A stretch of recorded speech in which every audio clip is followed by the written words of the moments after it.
I'll back to scripture in a few minutes.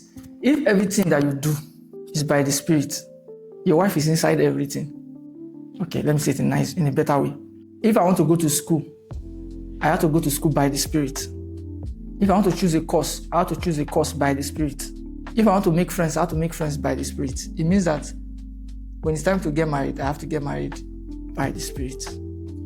Okay, like a spiritual one. Very valid question. Very valid question and funny. Now watch you see how the question is valid. Was the school a spiritual school? Was the friend a spiritual friend? No, sir. Was the job a spiritual job? But you did them by the Spirit. So in the same way, the wife is not a spiritual wife, but you are going to get it by the Spirit. So if the job is a spiritual job, the school is a spiritual school, the course is a spiritual course, then the wife will have to be a spiritual wife. So if everything you do by prayer, I want to get a job, you got it by prayer. I want to go to school, you got the school by prayer. I want to make friends, I want to relocate, you did it by prayer. In the same way, when you want to get wife, you do it by prayer. That's why I have issues with people that when it's time to get married, when they say, okay, I want to get married, they use the word settle down. I hate that word settle down. And the reason I hate the word settle down means that you have not been settled since. You have been settled up since you have been up. Now you now want to settle down. But the real meaning is that you have been gallivanting, you have been living your life anyhow, you have been sleeping around, you have been smoking, drinking, going to club. Okay, I don't want to do that again. I want to settle down now. That's where that statement came from. That's why I hate it. I don't like it. All right? But here's the point. What I'm saying is that when some people are not saying, okay, I'm ready to get married. I'm ready to get married. All of a sudden, you now say, have you talked to God about the lady? Jesus Christ. Pastor, when I wanted to come to this church and you be my pastor, I didn't talk to God about you. Oh, you didn't think about that. When I wanted to relocate from Lagos to Abuja, I didn't talk to God about it. I used my sound mind that God has given me, the wisdom that God has given me. Because he asked about, is it wisdom? Is it accumulation of experience? That's what I used. When I wanted to come live now, I didn't pray to God, God, should I come live or should I not come live? I made my decisions with a sound mind that God has given me. So he said, I saw one guy that I like. Mama, I saw one guy. The guy is talking to me. He said, go and talk to God about the man. Mama, you that are advising me now, before I took you as my mama, I didn't talk to God about it. If you have not been talking to God about other things, don't go and talk to God about marriage and think you will get answers. Let me make it better.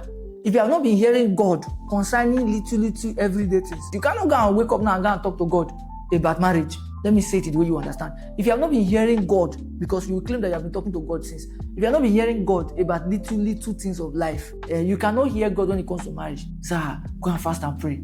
Go and talk to God about him. Go and seek the face of God. Seek the face of God for who? For the person you want to marry. The school you went to, did you seek the face of God? The relationship you have been in, did you seek the face of God? When you wanted to sleep with that girl, did you seek the face of God? Why is it now you want to seek the face of God? Because you want to marry somebody. You will not see the face. You will not see the face. Which face are you seeking? Say you want to seek the face of God concerning this relationship. Say, have you seek the face of God concerning? In fact, I'm not happy with some of the pastors that say those kind of things because they're supposed to be knowledgeable enough. Anyway, it's not also their fault. Some of them, they don't advise. They don't tire. People know they hear. They don't give instruction, give counsel. They don't. So they will just do formality. They have given up. They just do, have you seek the face of God now? They already know that this person you want to marry is not work. But because you will not hear word, they say seek the face of God. You can't be seeking the face of God. Now, all this thing I just said now, let me give you a scripture to back it up, then I will explain. The Bible says in the book of Romans, it says that you should not be conformed to this world. Follow me. But you should renew your mind with the word of God. And he told you why you should renew your mind. He said, so that you will be able to do what? To know. I think we should look for the scripture and read it. Romans chapter 12, verse 2. Oh yeah, somebody should read. I want to explain something. Do not be conformed to this word. But be transformed by the renewal of your mind. Hold on. Then you will be able to what? Able to what? Able to test. The way you test a goosey soup, if there's salt. You'll be able to test. After you have tested, you now approve. The salt is enough. Just the way I tested that girl that came that month and I said, no, this girl, no, she's not qualified. I disapprove her. Why was I able to test her? Because I have renewed my mind. It did not stop there. I want to go further. I will teach it from back to front, from front to back. Now, be able to approve what? Let's continue. Test and approve what? What is good? Then you'll be able to test and approve what God's will is. So you'll be able to test. That's why I say you should renew your mind. What's the will of God for me? Oh, like Mary, what was the will of God? You cannot know the will of God because you have not renewed your mind. Your mind is toxic. Your mind is full of club, is full of smoking, drinking, polingo, banging, smashing. Do you understand? That's what your mind is full of. So you cannot know the will of God. You can't test. Your test board, 0. You can't approve. How do you want to approve when you have not tested? You don't have to test. Okay? So go on. It's good. So you know the will of God. You know it's good. It's acceptable. It's acceptable. And perfect. And it's perfect. Now, let me explain what I want to explain. Read which translation is that? No, hold on. Which translation is that? Okay, now what I want you to do is that I want you to use another translation. That's what I want. So read 2 translations. Because I want to introduce some words, but I want to be sure that they are also in other translations so that it does not look like I'm the one that is just talking. This New International Version, 9 it says it's good, it's pleasing and perfect will. It's good, it's pleasing and perfect will, right? So the will of God that is good, when you test, you say, you know, just say, I cannot marry a girl that I have not slept with. I've not married a girl I have not tested. We need to test. This is how to test. So when you renew your mind, you can test. This babe sharp. Now good girl with this. Now good man. But wait, what is the second one? Now pleasing. Yeah. This girl they pleasing. This guy they pleasing. This one perfect. So read on that translation. God's word translation or good mission. My best translation in those days. Go on. God's word translation. Don't become like the people of this world. Okay. Instead, change the way you think. Hold on. Don't become like the people of this world. Don't become like them. Go on. Instead, change the way you think. Jenna, don't become like people of this world. Instead, change the way you think. Then you'll be able to do what? Then you will always be able to determine what. You underline the word always. Then you will always be able to determine anyone you want to use. Go on. Determine what God really wants. You will determine what God really wants. How do I know what God wants from me? Who is my wife? This is the solution. Go on. What is good? What is good? What is pleasing? What is pleasing? And perfect. And perfect. So there is the perfect will of God. There is the pleasing will or the acceptable will of God. And there is the good will of God. The only way you can know these things is when you renew your mind, when you do not behave like worldly people. And there's no way you will not behave like worldly people if you are not doing godly things. Immediately you are not doing godly things, you are already worldly. There's no two ways about it. And once you are doing worldly things, you are not godly. Worldly things are different from secular things. So, because some of you don't know book. You be arguing with me up and down. I'll be arguing with your men of God when you hear things. Instead of you to sit down with your empty head and learn, you'll be arguing. Don't worry.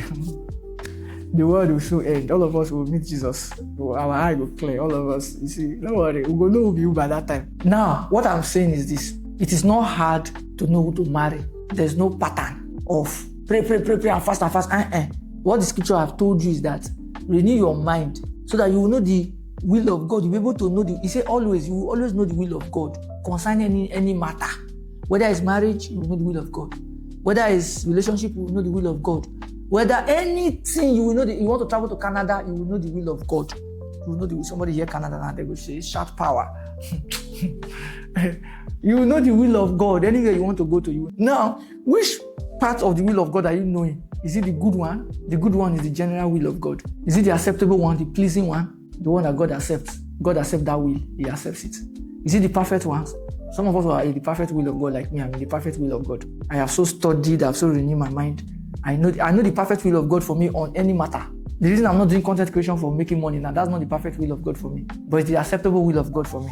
It is the good will of God for me. But I'm not doing it. I want to stay in the perfect will. So I'm in the perfect will. So I'm not doing my content, putting things on the internet for money. Will I make money from them? Yes, I will. But the main purpose, the main goal is not to make money. That's why I'm not doing certain things that you see people do that I don't do. Why? I know the perfect will of God for me. I know that this teaching I'm supposed to teach it is the perfect will of God for me to teach. That's why even when I'm angry, when I'm tired, I will still teach. Even when they insult me, abuse me, I don't care. What I'm doing is the perfect will of God for me. If the acceptable will, all these people, I go change them for them, their father. I send them. They decrease. Never see anything. Who they be? I go change them for all of them. Are you mad? I go use money oppress them. Who they see them be? I will be doing things that they will now be like. In fact, there will be no room for them to even start abusing me in the first place because I will not bring myself that low. No, I will not bring myself. I will not be that humble. Nah, who they be, who they know. But you see, in the will of God, you have to be like Jesus Christ. They must abuse you, they must insult you, and you have all the power. You'll be looking at them, and I say, Father, forgive them, for they don't know what they are doing. Jesus not the only person that did that. So even Stephen did it. When they were killing Stephen, Paul was the Montula that was there. He was the one that said they should kill Stephen. He was the Oga Kwata. And Stephen said, Father, forgive them, for they don't know what they are doing. Imagine Stephen say, Father, strike them. And they strike Paul. We will not have Romans, out of the Apostles, Corinthians, Philippians, Ephesians. We will not have all those things. Stephen would have called one angel to strike Paul. Paul would have died straight up. That would not have all those Bible verses. Thank God for Stephen that said God should forgive Paul. All right, ladies and gentlemen, I've come to the end of today's class. And 11 o'clock on the dot. Wow, my mind is sharp. My mind is sharp. 11 on the dot, sharp. Like sharp.